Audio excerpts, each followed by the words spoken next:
Podgorici 2004. godine osnovan je Aikido klub Sensei Tamura. Osnivač i trener je nosilac zvanja majstor Aikidoa drugi dan. Trener uz pomoć par svojih drugara počinje sa treninzima. Godine 2005. saradnja se uspostavlja sa fitness centrom Eurosport, gdje se počinje praktično iz početka, a trener sa 2-3 učenika na svega 6 strunjača. Broj članova je rastao, a broj strunjača bivao je nepromijenjen.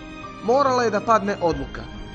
Ili odustati, ili kupiti strunjače i nastaviti dalje. Nakon godina treniranja na malom broju strunjača, konačno imaju širinu.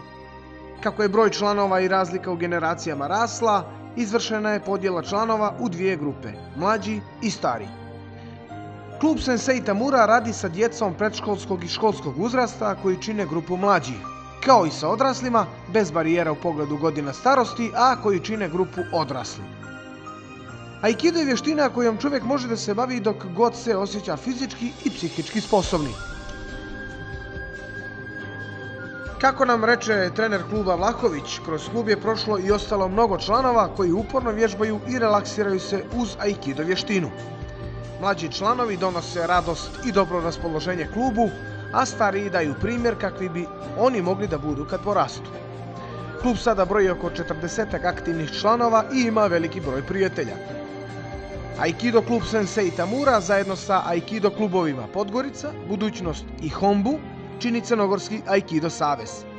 Crnogorski Aikido savez punopravni je član Evropske Aikido federacije, što znači da su sva zvanja stečena u gore navedenim klubovima priznata i od strane Evropske Aikido federacije.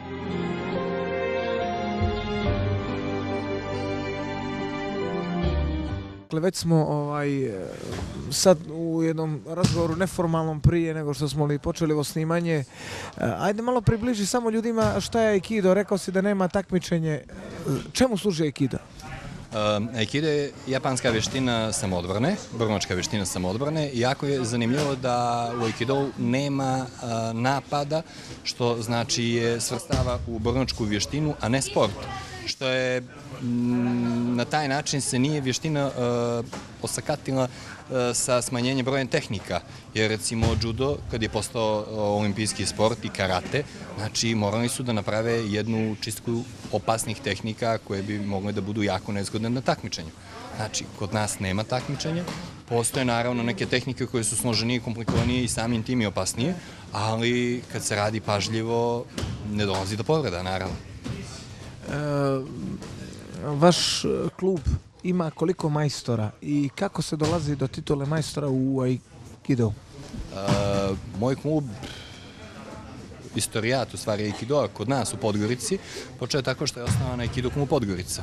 Aikido klub Podgorica je prvi klub, mislim, prije nekih 15 godina, da smo mi kao pioniri Aikidoa pod vođstvom Peđe Burića, našeg prvog instruktora, krenuli smo da stvaramo sve ovo. Bilo je, da kažem, dosta teško, samim tim čim počneš da se baviš nečim novim, ljudi jednostavno treba da na lipi način da se ispromoviše nešto novo. Mislim da smo to uspjeli, već su ljudi shvatili da je to jedna jako interesantna bormačka vještina. Već po gradu možete primijetiti kako je veliki broj ljudi prošao kroz Aikido, što oni lično, što neko iz njihove familije i prijatelja, tako da mislim da smo samim tim već uspjeli da približemo Aikido našim sugrađanima za početak, jer su samo klubovi ovdje kod nas u Podgorici opstali, da kažem. Moj klub, trenutno sam samo ja majstor, jednostavno zato što sam krenuo od početka da pravim sve ovo. Znači, počeli smo od nule sa 6 strunjača, to je znači jako mali prostor, naučili smo da radimo tehniku u tako malom prostoru da je to bilo baš sjajno za početak. Kasnije sve više i više strunjača nam je pružalo toliku mogućnost da radimo što god hoćemo na treningu.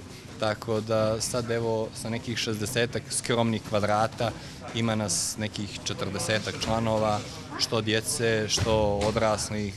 Potpuno je sve jedno da li su također i nježni pol isto prisutan kod nas, što je jako interesantno da sa Aikidom mogu svi baviti.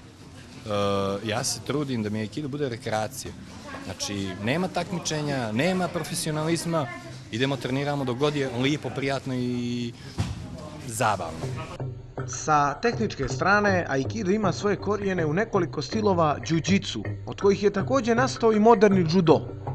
A naročito Daito Ryu Aiki jiu-jitsu, isto kao i u vještini borbe mačem i kopljem. Uprostivši donekle, možemo reći da Aikido koristi fiksacije, to jeste poluge, i bacanje u kombinaciji sa kretanjima tijela iz borbe mačem i kopljem. Međutim, moramo shvatiti da su mnoge Aikido tehnike rezultat uešebenih vlastitih inovacija. Nekoliko primjera. Aikido nije put da se borite sa nekim ili da porazite neprijatelja. To je put za pomirenje svijeta i stvaranje jedne porodice od svih živih bića. Suština Aikidoa je razvijanje kija ili ti životne sile, unutrašnje snage, mentalne i duhovne energije. Tajna Aikidoa je da postanete jedno sa univerzumom. Aikido je u osnovi način postizanja fizičkog i duhovnog koje je stvorio univerzum. Međutim, u suštini skoro svih filozofskih tumačenja Aikidoa možemo prepoznati barem dvije osnovne niti. Prva je obaveza za mirno rješavanje sukoba kad god je to moguće, a druga obaveza prema sopstvenom napredovanju kroz Aikido trening. Hakama je dio tradicionalne nošnje i jednostavno ona se, nju ćete vidjeti i kod kendo majstora također i tako dalje. Generalno to je dio tradicije i nju u Aikido nose majstori ili eventualno asistenti majstora i također se dozvoljava u nekim slučajevima curama da se nosi. Generalno dio nošnje i neke hijerarhije da se zna rangiranje ko je ko, jer i sami pojasevi, čemu svrha? Pa recimo sad održimo neki seminar i dođe puno novih članova. Nema majstor iskustva sa svima jer ih puno nepoznatih, jednostavno vidi boju pojasa i zna šta može sa tim članovima da radi. Da li može da radi neke složenije tehnike, da li može da traži nešto od njih što bi trebali da znaju ili da bude stvar iznenađenja. Izađi pa da vidim da li mogu uopšte da pokažem neku tehniku s tobom. Tako da...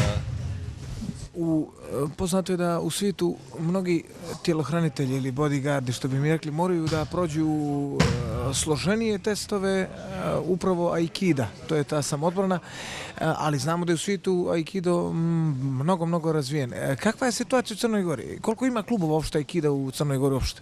Se čekaj se za klubove, mislim da je 5 zvanično klubova, trenutno ima 5 klubova kod nas, tijesno svi sarađujemo, znači jednostavno svi istu muku mučimo od finansijskih problema i tako dalje, jer jednostavno svi sami sebe izdržavamo.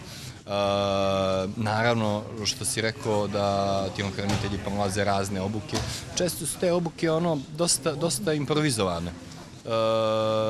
Često kažem, ajmo tehnike rad s nožem, sa pištoljem, često je to sve nešto nemoguća misija i onda to zna često da bude i kontraproduktivno.